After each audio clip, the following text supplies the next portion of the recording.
नमस्कार प्रेक्षकांनो, स्वर्ग मराठी या चॅनलवर तुमचे मनपूर्वक स्वागत. प्रेमाची गोष्टच्या आजच्या भागामध्ये आपण पाहणार आहोत.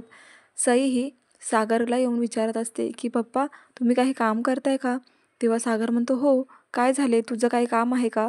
सई म्हणते पप्पा जर तुम्ही थोड्या वेळ काम नाही केलं तर चालेल का? म्हणजे माझं एक काम आहे ते करायचं आहे. तेव्हा सागर हा सईला म्हणतो ठीक आहे ना, सांग तुझं काय काम आहे? तेव्हा आता सई म्हणते की पप्पा कसं आहे ना, मुक्ता मम्मा आपल्यासाठी खूप काही करते, नेहमी आपल्या मदतीला धावून येते, मग आपण तिच्यासाठी एक केक बनवूया का?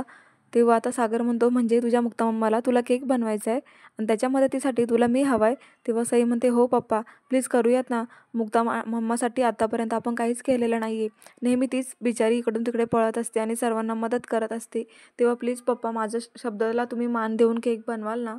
तेव्हा आता सई काय ऐकत नसते आणि सागर हा म्हणत असतो की पण मला एक सांग, अचानक तुझ्या डोक्यामध्ये मुक्ता मम्मासाठी केक बनवायचं का आलंय? काही झालंय का? तू काहीतरी लपवलंय का मुक्ता मम्मापासून? आता सईचा चेहरा हा पाहण्यासारखा झालेला असतो. ते सईच्या पप्पांनी हे बरोबर ओळखलंय की सई काहीतरी लपवतीये मुक्तापासून. मग मुक्ताला राग येऊ नये म्हणून मग केकच्या बहाण्याने तिचा मूड ठीक करायचा. तेव्हा आता सई शांतच बसलेली असते. मग सागरलाही कळतं. तेव्हा आता इकडे सागर सईला म्हणत असतो की खरं सांग, तू शांत बसली आहेस म्हणजे नक्कीच तू काहीतरी खोटं बोलली आहे आणि तुला आता असं वाटतंय की माझी चोरी जर पकडल्या गेली तर मुक्ता मम्मी ही माझ्यावर खूप ओरडेल आणि म्हणून तू हे सगळं करतेयस ना? बरं, आता मला सांग, मी तुला मदत तर करणार आहे, पण मग मुक्ता मम्माचा मूड ठीक करण्यासाठी केक तर बनवतोय, पण एवढं खोटं का बोललीस तू मुक्ता मम्माबरोबर? आता सई सर्व काही सांगायला सुरुवात करते की मुक्ता मम्माने मला काल कॅलेंडर मागितलं होतं पण मी ते तिला दाखवलं नाही. मी सांगितले की ते मी विसरली, पण तसं नाही आहे, त्यामध्ये माझी कंप्लेंट लिहिलेली होती आणि तुम्हाला दोघांनाही टीचरने उद्या शाळेत बोलवले आणि म्हणूनच मी खूप घाबरली होती. सागर म्हणतो अगं तुझा पप्पा पण शाळेत होता ना तेव्हा अशीच मस्ती करायचा आणि तुझी इंद्राजी आणि बाबा नेहमी शाळेमध्ये येऊन माझी कंप्लेंट सॉल्व्ह करायची. तू घाबरू नकोस, मी आहे ना तुझ्या पाठीशी. चल घेतलं तुझं सगळं मी ऐकून, बस चल आता केक बनवूया. पण सई म्हणत असते की आता कशाला केक बनवायचा? लगेच सागर तिला जवळ ओढत प्रेमानेच म्हणतो की मग काय किती टाइमबीस आहेस का तू? मग काय केक बनवायचं राहिलं का? चल आपण केक बनवूया, असं नाही करायचं. लगेच आता सागर हा सईला घेऊन किचनमध्ये येतो आणि केकचं सामान काढून केकच्या तयारीला लागतात. ते दोघंही केक बनवत असतात. त्यात जी चेरी असते ना ती आता सई म्हणते की पप्पा ही चेरी आपण मध्ये ठेवूया. मग सागर म्हणतो नको, आपण साईडने असं गोल गोल लावत लावत जाऊ, म्हणजे केकचं डेकोरेशन हे एक नंबरच होईल. आता ते दोघंही खूप वेळ केक बनवण्यामध्ये बिझी असतात. तेव्हा आता तिथे मुक्ता येते. मुक्ता म्हणते अरे वा, आज केक बनवतायत, काय आहे काय आज? तेव्हा सई म्हणते की माझाच मूड झाला आज केक बनवण्याचा, तेव्हा आम्ही केक बनवतोय. मग आता बापलेकांना केक बनवायला वेळ लागेल वाटतं, खूप बिझी दिसत आहेत, असं म्हणून ती म्हणते की काय मग? कसला तरी जळायचा वास येतोय आणि ती सईचे कान पकडते आणि म्हणते की सई, आज तू केक बनवत आहेस कोणासाठी आणि का? मला वेडी समजलीस का? तुमची चोरी मी पकडली आहे, चला सांगा लवकर. जळायचा वास तर खूपच येतोय, असं ती चिडवत असते आणि सागर आणि सई दोघं एकमेकांकडेच पाहायला लागतात. तेव्हा आता माझ्याशी खोटं बोललात ना, मग आता खोटं काय बोललात हे मला सांगायचे तुम्ही दोघांनी. तेव्हा आता सई म्हणते की अगं मम्मा असं काहीच नाही केलेलं आहे. तेव्हा मुक्ता म्हणते मला वेड्यात काढू नका, जेव्हा मी लहान होती आणि माझ्याकडून काही चुकायचं ना, मी सुद्धा माझ्या मम्मीला ती माझ्याशी व्यवस्थित राहावी म्हणून तिच्या आवडीचा स्पेशल पदार्थ बनवून द्यायची, जेणेकरून माझी चोरी पकडल्या गेली तरी तिला कधी राग नको यायला. तेव्हा मला माहितीच आहे तू माझ्यापासून काहीतरी लपवते. लगेच सागर म्हणतो असं काही नाही आहे. आता मुक्ता ही साईडला जाऊन मोबाईलमध्ये काहीतरी बघत असते, तर इकडे सई ही सागरच्या कानात म्हणते की मुक्ता मम्मी किती स्मार्ट आहे ना, किती हुशार आहे, तिने आपली चोरी बरोबर ओळखली आहे. मला तर असं वाटतं आपण खरं सांगूया आता. पुढे आता सागर म्हणतो तुमच्या मम्मापेक्षा मी अजून स्मार्ट आहे, बघा आता काय बोलतो ते. लगेच तो म्हणतो का हो तुम्ही तिच्या हेतूवरती असा संशय घेत आहात? तिने एक मूड चांगला होता म्हणून केक बनवायचं ठरवलं आणि तुम्ही म्हणतायत किती खोटं बोलतीये. तेव्हा मुक्ता म्हणते की ठीक आहे, काही केलेलं नाही आहे तर ठीकच आहे, मग तर फोटो होऊन जाऊ दे, असं म्हणून त्या दोघांचेही ती फोटो काढत असते. त्यानंतर आता मुक्ता म्हणते की खरंच खूप सुंदरच केक बनवला आहे. लगेच सागर तो कापून एक पीस आता मुक्ताला भरवतो आणि मग त्यानंतर मुक्ता ही म्हणते की खरंच किती छान केक बनवला आहे, खरंच बापलेकांना जमलं आहे. आणि त्यानंतर आता मुक्तासुद्धा एक केकचा पीस घेते आणि सईला भरवत असते. आता ते तिघं एकमेकांना केक भरवत असतानाच तिथे आता आदित्य येतो आणि तो केक पाहतो आणि म्हणतो की अरे वा, आज केक कोणी आणला आहे इतका सुंदर केक? बाबा तुम्ही आणलात का? असं तो विचारत असतो. तेव्हा मुक्ता पटकन म्हणते आणला नाहीये, बनवलाय तुझ्या बाबांनी आणि बहिणीने. तेव्हा आता आदित्य म्हणतो खरंच? मग मला काय नाही बोलवलं, मीही बनवू लागलो असतो ना तुम्हाला केक. आणि सर्वजण खूप एन्जॉय करत हसत असतात. तर आता आदित्य म्हणतो की वाव, किती छान केक बनवलाय, खूपच छान लागतोय. तेव्हा मुक्ता म्हणते, आदित्य, याच्यापुढे कोणाचाही बर्थडे असला ना की आपण बाबांनाच आणि सईला केक बनवायला लावू. खरंच बाहेरच्या सारखाच बनलाय ना. तेव्हा आता सर्वजण नाकावरती एकमेकांच्या केक लावत असतात आणि त्यांचं फोटोशूटसुद्धा चालू असतं. खूपच अशी मजा मस्ती करत असतात चौघंजणं. आणि मग त्यानंतर आता ते मुक्ता पाहते आणि म्हणते की अरे बापरे, यांचे चेहरे तर खूपच खराब झाले, जा बरं वॉशरूममध्ये, असं म्हणून सई आणि आदित्य दोघंही तिथून वॉशरूमला जातात. तर इकडे आता आदित्यला मुक्ता म्हणते की अरे सागर, केक संपला की काय? सागर म्हणतो आहे ना. तर लगेच मुक्ता म्हणते त्यातला एक पीस बाजूला काढून ठेव ना. सागर म्हणतो इतका आवडलाय का तुला केक? तेव्हा मुक्ता त्याला सांगते. तेव्हा सागरला मुक्ता म्हणते की म्हणजे हा माझ्यासाठी नाही ठेवायला सांगते मी, उद्या आशूला भेटते ना, मग घरगुती केक त्यालाही देते, त्यालाही फार आवडेल ना. त्यानंतर आता मुक्ता म्हणते बरं चल, माझाही चेहरा खूप खराब झाला, मी जाऊन धुवून येते, तूही जाऊन धुवून येते. तेव्हा आता सागर विचार करत असतो की हा मित्र इतका स्पेशल का आहे, कोण आहे हा, याच्याबद्दल इतकं का बोलतायत. तिकडे आता मुक्ताही तिच्या रूममध्ये वॉशरूममधून बाहेर आलेली असते. तितक्यात आता सावनी तिला पाहते आणि लगेच म्हणते, पण सावनीने आज येताना दरवाजा नॉक केलेला असतो. हे ऐकून तर मुक्ता म्हणते अरे बापरे, आज नॉक वगैरे करून इतका बदल झालाय का? तेव्हा सावनी म्हणते हे बघ, माझं काय काम आहे ते तर ऐक. हे बघ, हे आहे सईचं कॅलेंडर, जे ती तुला दाखवत नव्हती. काल तू तिला विचारत पण होतीस ना.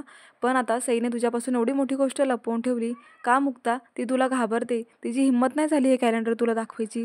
हे कॅलेंडर जरा बघ, याच्यामध्ये काय आहे. तेव्हा मुक्ता बघते तर त्याच्यामध्ये तिच्या कंप्लेंट्स लिहिलेल्या असतात आणि खाली पॅरेंट्सला शाळेमध्ये बोलवले असंही लिहिलेलं असतं.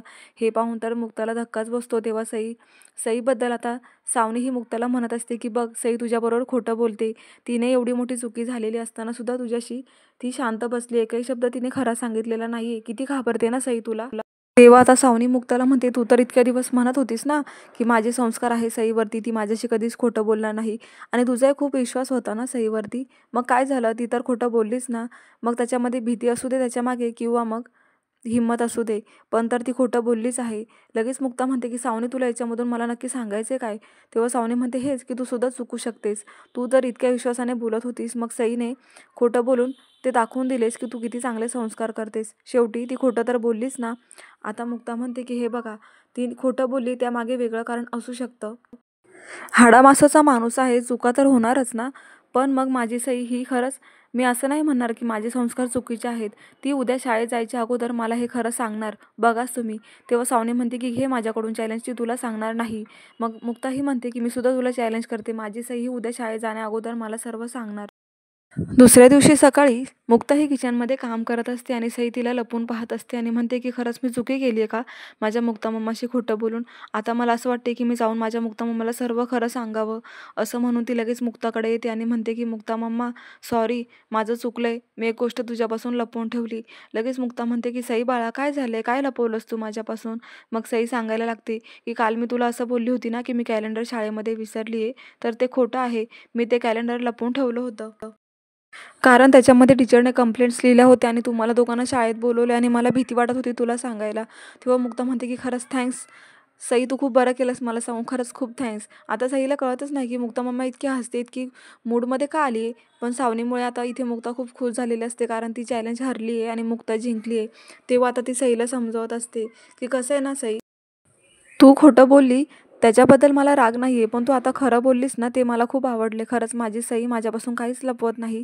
मग आता याच्यापुढे काही झालं तरी माझ्यापासून लपवायचं नाही हां सई.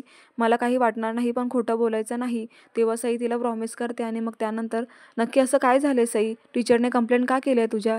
मग सई सांगते की एक मुलगा आहे शाळेत, तो माझ्या मैत्रिणीला शेंड्या उडायचा आणि त्रास द्यायचा, खूप चिडवायचा. मग टीचरला सांगून सुद्धा तो ऐकत नव्हता.